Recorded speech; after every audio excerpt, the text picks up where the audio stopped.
Hi everyone, my name is Kylie and today in our science session we are going to be learning about capillary action.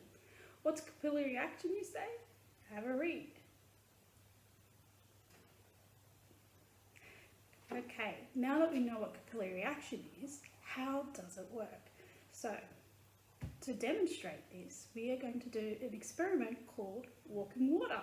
So what you will need are 5 clear plastic cups or glasses, some paper towel or tissue, or even napkins or toilet paper works fine, some coloured food dyes, and some water. So first what we're going to do is fill up our first cup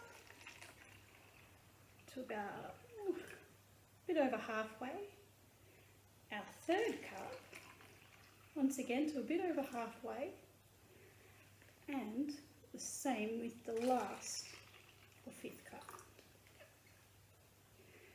Now I'm going to do a traffic light pattern to see what amazing colours I will get.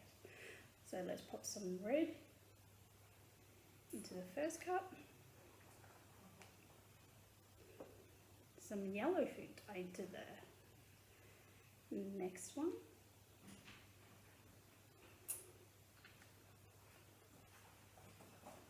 and some green into the last cup.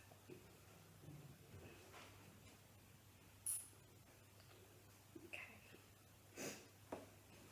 So now I've got my sheets of paper which I have cut up, and I'm just going to roll it up a little bit just so it's a little bit scrunched.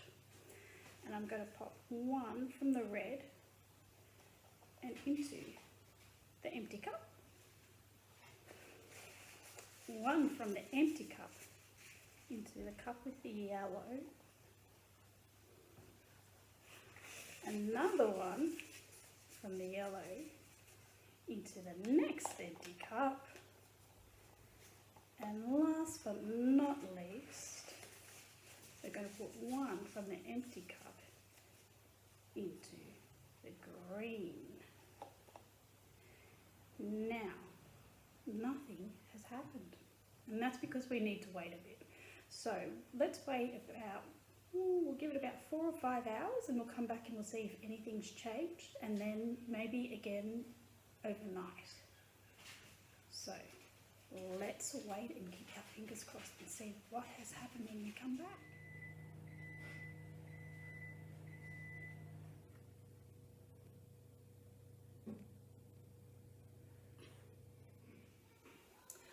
Hi everyone, it's been 12 hours since we last checked our walking rainbow experiment, and as you can see we now have 5 different colours in our cups. The red and the yellow have travelled up the paper into this one to make a lovely dark orange, and green and yellow have travelled into this cup to make a lighter green.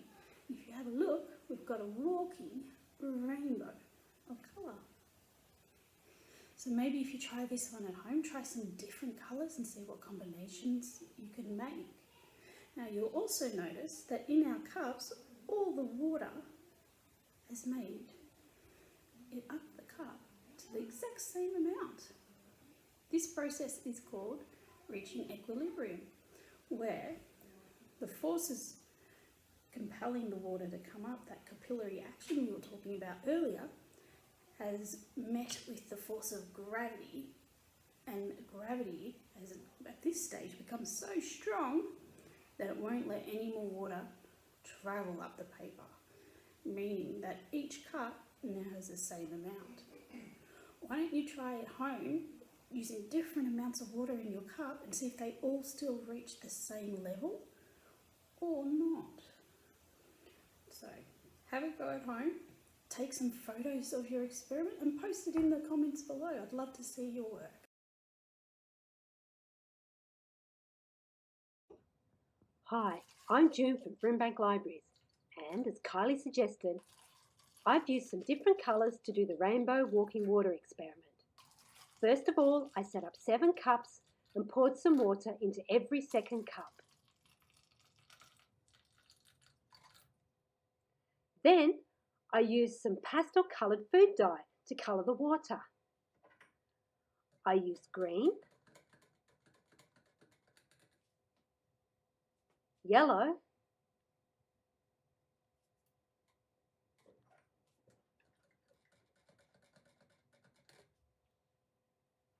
pink,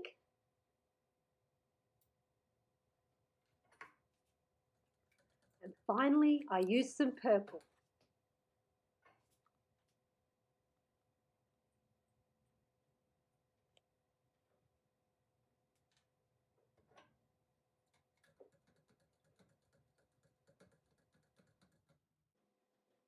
If you don't have any purple food dye, you can do what the mice in our book did and mix red and blue food dye to make purple.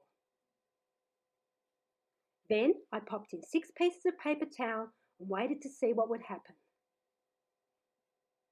It took a while, but after 24 hours, the paper towel had wicked up the coloured water and transferred it into the 3 empty cups.